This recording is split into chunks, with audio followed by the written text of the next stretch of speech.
Hello everyone, welcome to watch your tax. आज का हमारा टॉपिक है what is previous year and what is assessment year.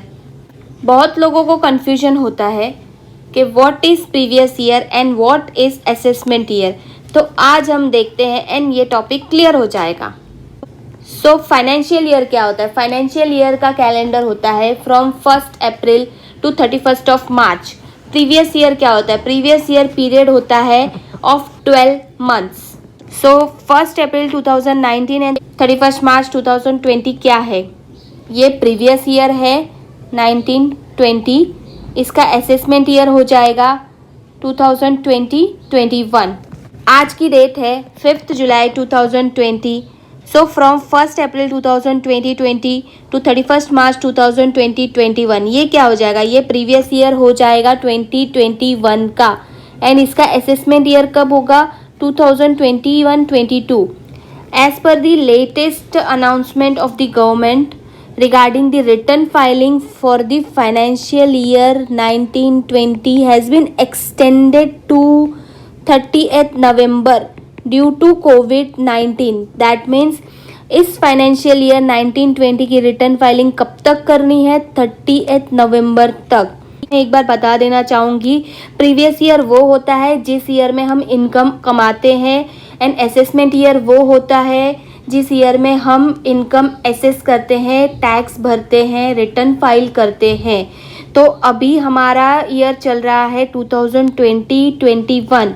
तो हमारा ईयर स्टार्ट हुआ है अप्रैल 2020 से, ये चलेगा 31 मार्च 2021। दैट मीन्स इस ईयर में हम जो भी इनकम कमाएंगे ये हमारी प्रीवियस ईयर हो जाएगी एंड इसका असेसमेंट हम नेक्स्ट ईयर में करेंगे, दैट इज़ 2021 एंड 22। यहाँ पे कुछ एक्सेप्शंस दिए गए हैं, जैसे कि हमने प्रीवियस स्लाइड में देखा कि प्रीवियस ईयर में जो इनकम कमाया हुआ है उसका असेसमेंट हम नेक्स्ट ईयर में करते हैं, दैट इज़ असेसमेंट ईयर। यहाँ पर कुछ एक्सेप्शंस है जिसमें हम प्रीवियस ईयर का इनकम प्रीवियस ईयर में ही असेस करेंगे।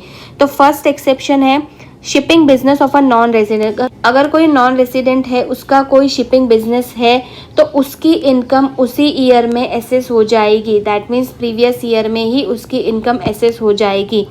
सेकेंड है पर्सन लिविंग इंडिया। अगर कोई पर्सन है वो इंडिया छोड़ के जा रहा है और उसका कोई इंटेंशन नहीं है वापस आने का, तो उस केस में भी प्रीवियस ईयर की इनकम प्रीवियस ईयर में ही असेस हो जाएगी।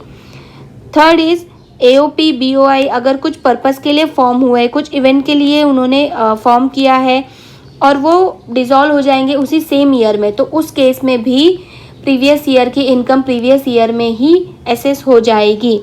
Fourth is person likely to transfer property to avoid tax. कोई पर्सन अगर टैक्स अवॉइड करने के लिए प्रॉपर्टी ट्रांसफर कर रहा है तो उस केस में भी प्रीवियस ईयर की इनकम प्रीवियस ईयर में असेस हो जाएगी। Fifth is discontinued business. Discontinuous business की इनकम भी प्रीवियस ईयर की प्रीवियस ईयर में ही असेस हो जाती है जिस ईयर में वो डिसकंटिन्यूड हुआ है। Thank you for watching. Hope आपके लिए इन्फॉर्मेशन बहुत यूजफुल थी। सो लाइक कीजिए एंड सब्सक्राइब कीजिए।